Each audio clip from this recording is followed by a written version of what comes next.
Provavelmente você já deve estar fazendo planejamento para a temporada que vem. A tua expectativa para a temporada que vem e se já disponibilizaram para você um número para você não refazer o elenco, porque o elenco já está muito bem, mas algumas contratações pontuais. Como é que está o planejamento do Corinthians para 2026? Dentre as contratações de jogadores, comissão técnica, Dorival. Eu vou responder, Denilson, mas só para fazer acrescentar, quando eu digo desse ano de 24, sobre a linha do orçamento das contratações, foram 24 milhões, né, e alguma coisa. Essas foram as entradas, mas também naquele momento teve as saídas.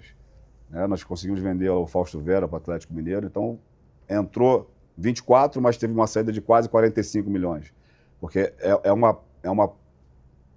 são linhas que você também precisa trabalhar com elas. Sim, você não pode só chegar, mas você tem que sair. Então é importante falar esse detalhe. O Wesley saiu nessa época? O Wesley saiu nesse momento, o Fausto Vera, o Raul Gustavo. Teve situações pontuais que no final o somatório de entrada foram 24, mas saída foram 45. Falar desse ano de 2025, né, que está entrando em 26, Denilson, eu te digo que a gente está se preparando para alguns cenários. Mais uma vez, eu entro numa linha de dificuldade que eu não posso olhar simplesmente para um planejamento de saídas, porque geralmente é o que você precisa fazer. Você vai olhar para o teu elenco, vai analisar com a sua comissão técnica, né, na parte técnica, e isso já foi feito, a gente conversa, analisa, vê as carências, as necessidades, e, consequentemente, existem em todos os clubes, dos atletas que estão emprestados, você vai analisar o potencial de volta ou não, e as chegadas. Basicamente, um planejamento de qualquer clube é feito dessa forma. Sim, sim. Aqui eu preciso olhar para ter isso muito bem alinhado com a minha equipe. Nesse momento, eu tenho deixado uma parte da minha equipe para pensar e planejar e para que possamos executar essa linha do planejamento, mas a gente tem que se preparar para uma outra situação que tem muita coisa indefinida ainda, né? Então, você veja que... Entre elas, a tua permanência ou não? Não. Chico é o Chico. Essa foi pesada.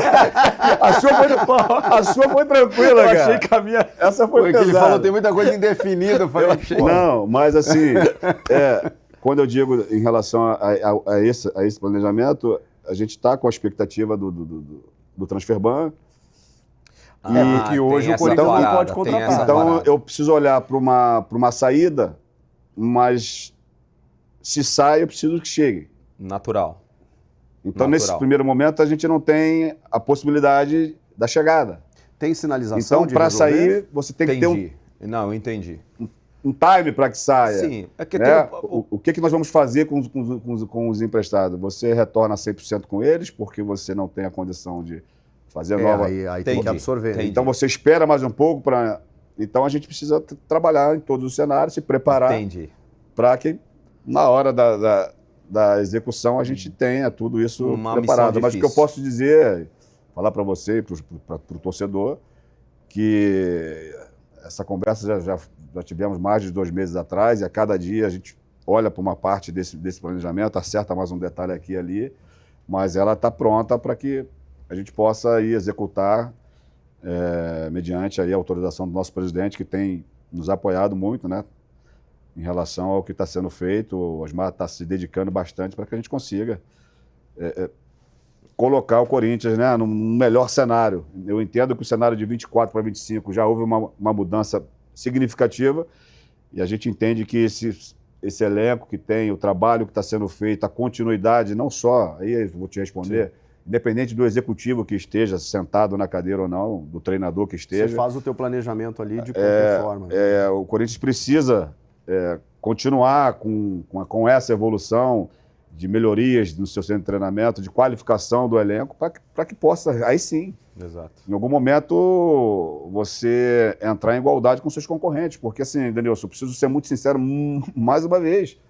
Às vezes algumas pessoas querem que você já tenha um resultado imediato. Se você olhar para o Campeonato Brasileiro e para as equipes do Campeonato Brasileiro que estão aí liderando, tem 3 a 4. O que essas equipes têm de diferente das outras?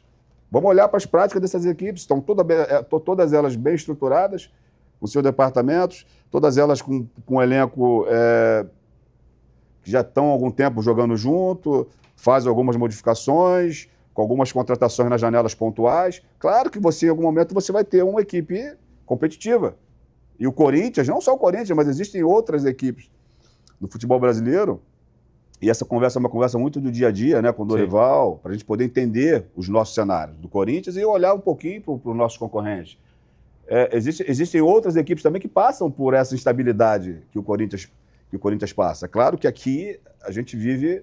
eu ia falar isso. É um pouco mais diferente, né? Em outras questões. O Corinthians tem uma proporção séria. A proporção é muito maior do que outros clubes, mas existem clubes que estão passando por essa transição, vamos dizer assim. Então o Corinthians está nesse caminho. Eu entendo que uma continuidade desse elenco para ano que vem e uma qualificação de jogadores que precisam chegar, a oscilação para o próximo ano ela vai ser muito menor, e isso aí eu posso te garantir, porque você já começa a ter jogadores que estão juntos, já começam a ter uma história, esses jogadores que aqui estão já são campeão paulista. Isso é importante, já começa a ter uma validação do trabalho desses caras. Não ganhava desde 19. É por isso que a nossa energia agora está canalizada 100% para esse final. Porque a gente terminando esse final do ano com algumas situações realizadas, cara, 2026 essa equipe vai estar ainda mais preparada para buscar melhores colocações no Campeonato Brasileiro, quem sabe brigar por Libertadores.